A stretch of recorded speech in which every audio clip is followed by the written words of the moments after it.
people's standards be low, and then they be mad at you because you don't want to lower yourself to their standards. And I'm here to tell you that as a person who believes in Jesus, as a person who's a follower of God, everybody can't be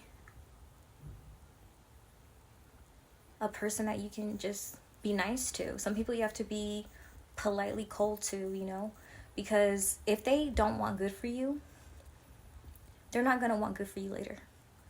Things do not change like that in people. That is a work that God has to do.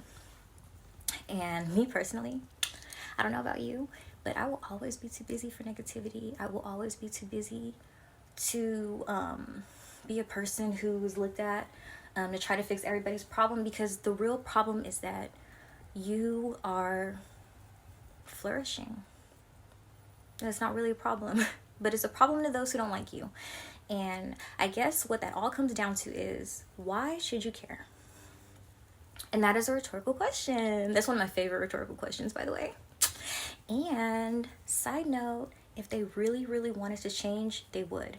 When a person really, really wants somebody, they'll do anything to get them, right? Like, they'll call their phone a bunch, they'll show up, they'll show interest. And this is not about a romantic relationship. This is about just strictly people who are supposed to be there for you under all circumstances. Because one thing that I have learned about loyalty is that loyalty is through thick and thin. Loyalty is through every single thing. And I learned that from God, because he's the most loyal. And so people who aren't happy for you, they don't have the Holy Spirit in them, baby. They don't have the Holy Spirit in them. They don't have the love of God in them.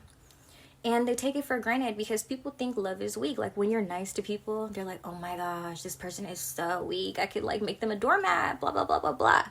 But the only person getting walked all over is them. By the devil and by whoever else, that they allow. Because that would be karma, right? Because it's true. It really happens like that. But anyways, I suggest that you guys start to make time to spend time with God, journal, start working on yourself. What are some issues that you feel like that maybe you feel like you need to overcome? Because here's another thing, though, about staying busy. You don't have time to entertain what's unimportant and what's irrelevant. A lot of people, when they journal and they talk to God, they actually start a healing process.